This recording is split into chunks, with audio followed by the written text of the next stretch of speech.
It's windy today, so I want you to see this little view. Now that's Hackensack River, and over that way is actually the Hackensack. Governor Christie's got to go to court there. We used to call this Dan Kelly's Hill, and I figured this ain't anything big. I was debating just going to the bridge and doing the George Washington Bridge, but I got a lot of time. So I wanted to have something to work on every day. I get impatient. So this is the Fairview Cemetery, right next to where I grew up. My block, where I stayed, is right down here. And as kids, we used to jump the fence. It's a good view. And we would come into this cemetery. And we would ride sleds in the winter. This is the first snow I've seen in a very long time. Maybe 10, 15 years, because all my trips back, we've not had it. And we used to go down here as kids. This is called, we used to call it Slippery Rock. This is like a little stream that goes through the cemetery. You know, I asked my friend Rick the other day if he ever went through the tunnel. There's a train tunnel below, and as kids, me and my friends actually went through the train tunnel right here, and go all the way, a couple mile tunnel, and it would come out right on the Hudson River, New York skyline. So as kids, that was something we did. But I asked Rick, I said, did you ever go through? He said, oh yeah. And there's a little smoke stack in the middle of that tunnel coming out somewhere. And we finally found it one day. It's in Fairview, in some backyard. You can see it walking the street. I didn't do a lot of reading last night, but I did read James 3. I just read it real quick. But I might comment. Whatever I read, I usually comment. James, we call wisdom literature. Let me see. Throw the snowball. You can see it. And James says that's the chapter on the tongue. And he says, if any man offend not in word, the same as a perfect man, and able also to bridle the whole body. Behold the ships, which though they be so great, and are driven of fierce winds, yet are they turned about with a very small helm, whithersoever the governor listeth. Or big ships, you have a small rudder that turns that ship. So is the tongue among our members, James says. It's like a fire. It's a world of iniquity. And it sets on fire the course of nature, and is set on fire of hell. The whole book is short. Maybe I'll quote some of James today, just a little bit. Blessed is the man that endureth temptation, for when he is tried, he shall receive the crown of life, which the Lord has promised. Every man is tempted when he is drawn away with lust. When lust has conceived, it bringeth forth sin, and sin, when it is finished, bringeth forth death. Resist the devil, and he will flee from you. Draw nigh unto God, and he will draw nigh unto you. Cleanse your hands, you sinners, and purify your hearts, you double-minded. Be afflicted and mourn and weep. Let your laughter be turned in the morning, your joy in the heaviness before that great, notable day of the Lord. Be ye doers of the word, and not hearers only, deceiving your own selves. For if any man is a hearer and not a doer, he's like unto a natural man beholding his face in a glass, a mirror. He beholds himself, and then he goes, and he forgets what manner of man he was. Did I quote this one? If any man among you seem to be religious, I think I did, and bridleth not his tongue. You have heard of the patience of Job, and have seen the end of the Lord, that he is very pitiful. Grudge not one against another, brethren. For behold, the judge standeth before the door.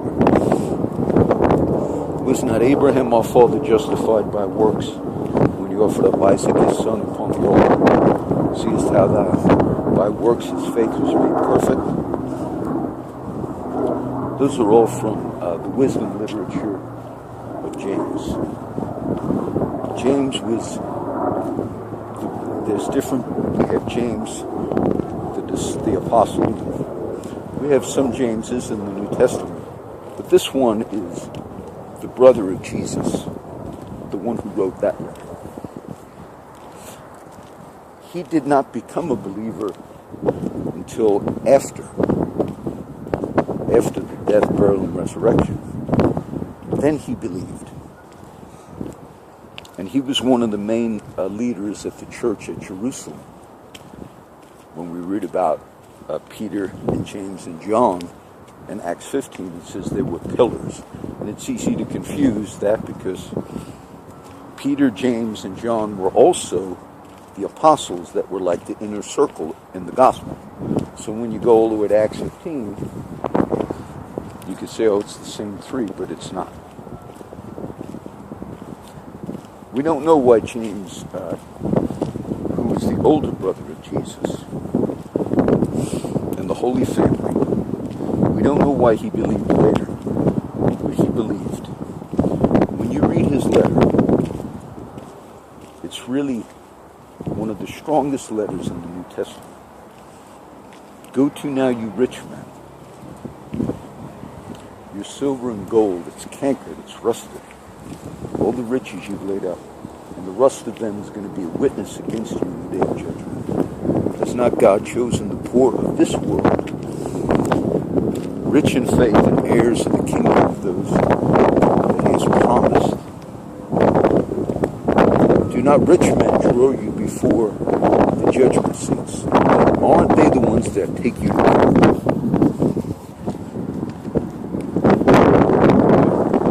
James was also the leader of a poor congregation of saints at the church of Jerusalem. Try to get it where the wind won't pick up. So he defended the poor.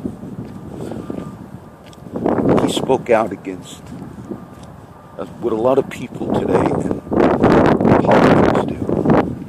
They want to defend the rights of the individual against the rights of the corporations.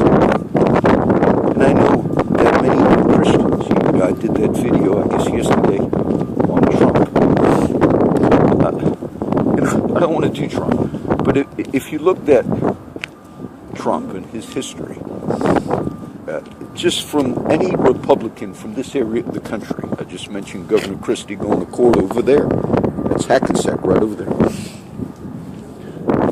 Many of them were considered too liberal to get elected. Okay, when Mayor Giuliani was thinking of running for president, he never ran, as far as I know.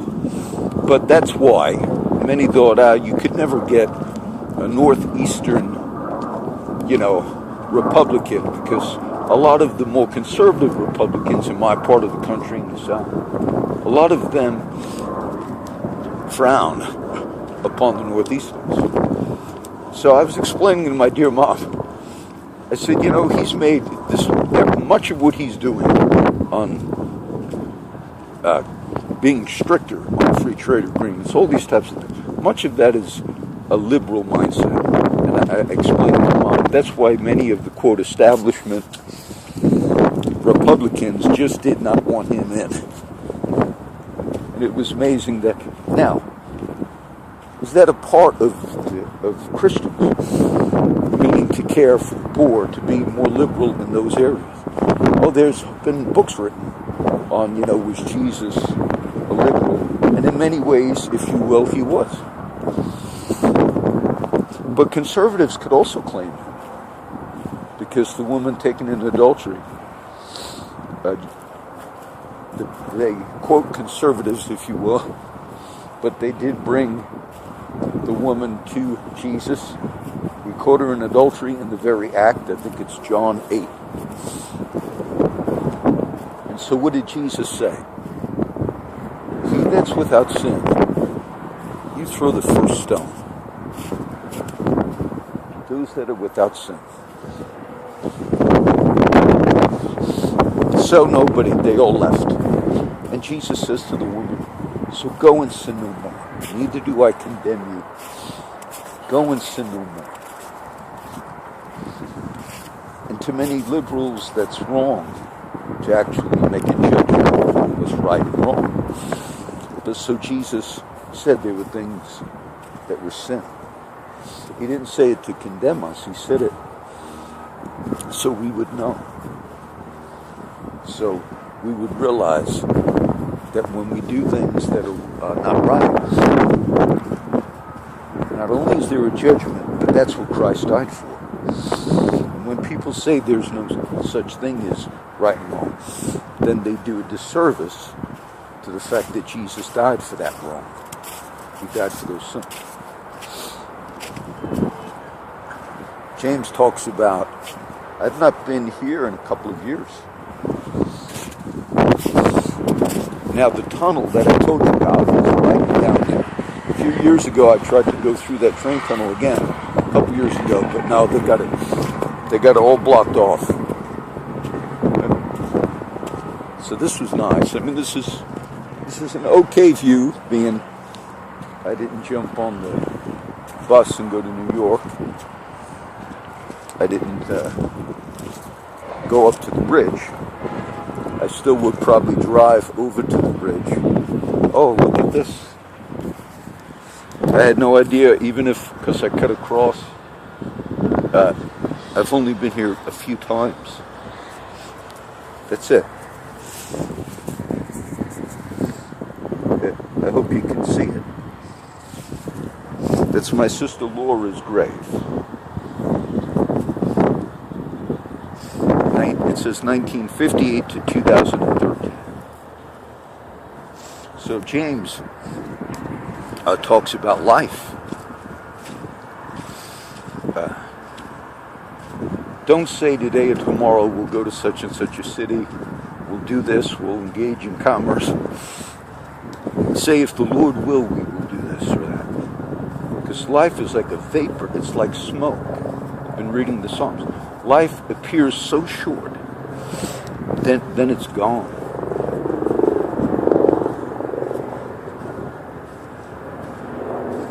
So let's see, how long do we talk?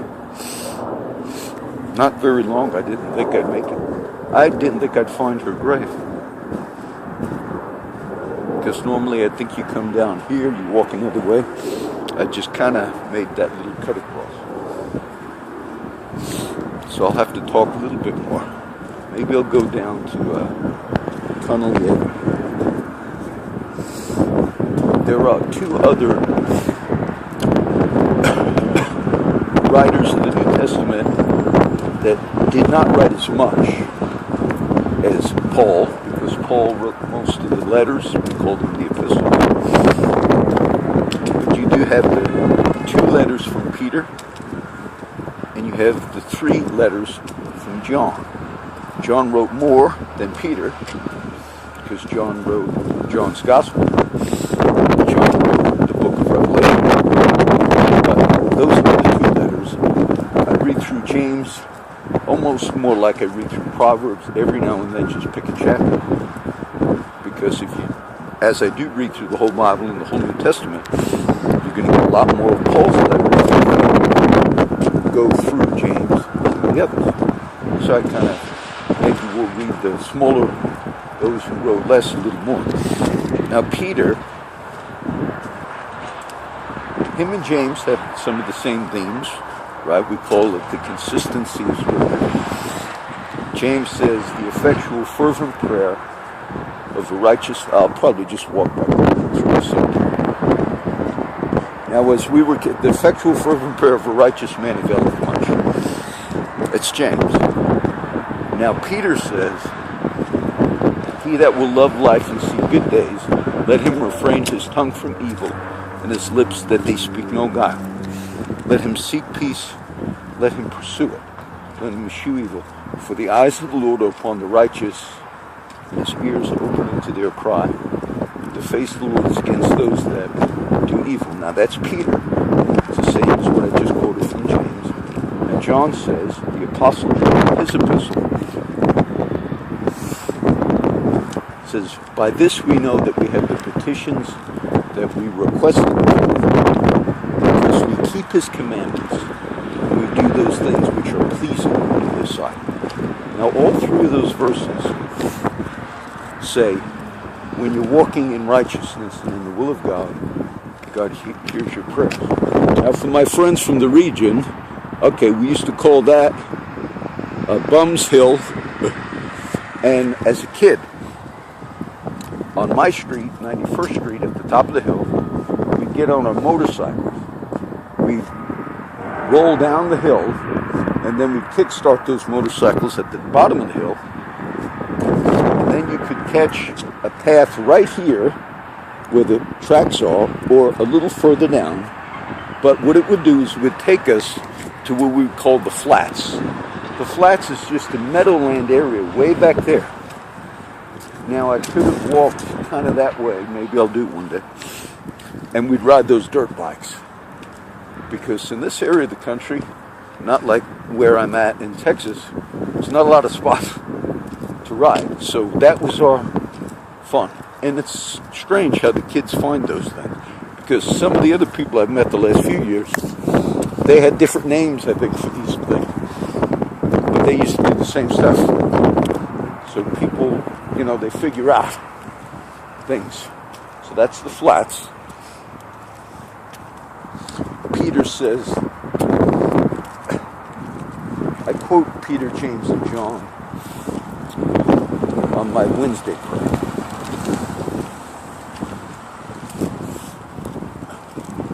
Abstain from fleshly lusts that war against the soul.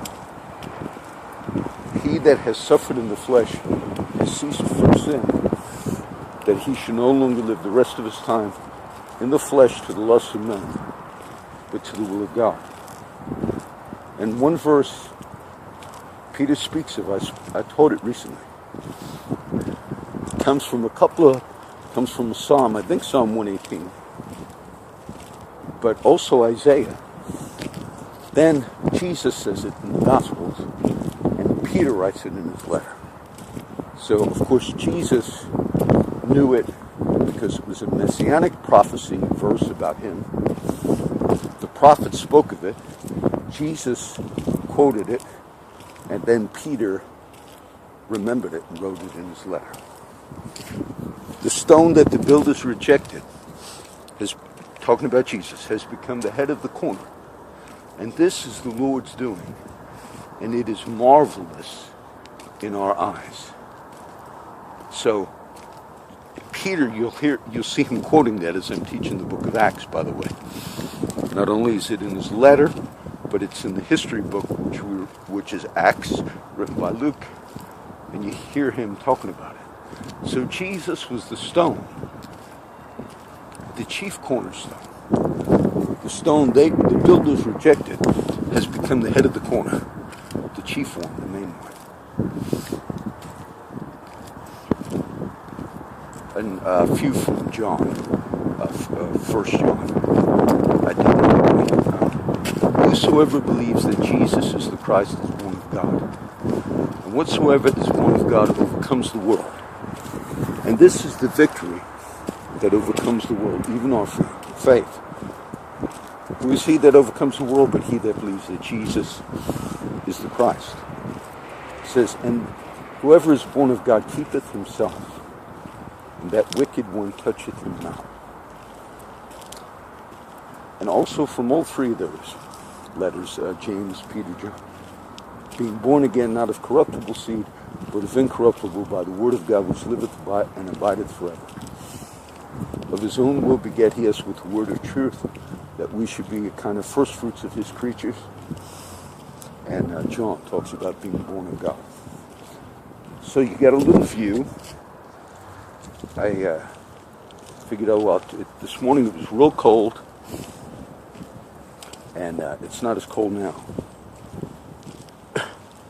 And I've been here, 5 days. I'm very impatient. very impatient. And just to sit around is very difficult for me. So I would, New York walks and all that, just put it off because I got time. So today you see all of those who have gone on before us, all these people that have died. You know what I just remembered? I got a picture. I was trying to upload or put links to some of the pictures, so maybe on some of the posts you saw me have a little thing that says pictures. I copied all of it in the post, but they didn't show up. You'd think I'd be able to do pictures. They should be easier than putting links to videos, but that's fine. So that's why you didn't see. I post them on Facebook, but I wasn't able to link them to the site. But I have a few, and then I thought, oh, I'm going to save all the pictures from this trip. So usually when I get back to Texas. But I thought, oh, I got so many already. I probably won't print anymore. And if I save all the pictures, and when I scroll through the gallery on the phone, upload the video, a lot of those, you can get confused. So I just clear the whole phone out every day when I'm done and do a little video. But I just remembered I'm going to have to do it now on this trip. There's a Jewish cemetery right up there. It's called, I think, Mount Moriah, of course, biblical. But with the Jewish people, when you walk through the cemetery, one of the customs, I knew about this before, but I've never been really in a Jewish graveyard or cemetery. But they put stones. When people come to visit, all of the headstones have rocks, stones, that people have picked up and just put on the headstone of their loved one. And I thought, oh, isn't that? And I remember reading about that. Let me drop my phone. Yeah, that slippery rock for all the old friends. It's down there a little more. So one year when I was walking that cemetery, I picked up one of the stones. They're just, natural stones that are there. I'm sure they leave more there for that purpose on the ground. And I didn't pick it up like that. I didn't put it on any individual headstone, but there's a headstone that just says the name of the cemetery on it. Ooh, I think I could remember it. Temple Beth something.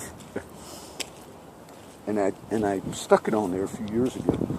But look at that. That's a memorial stone.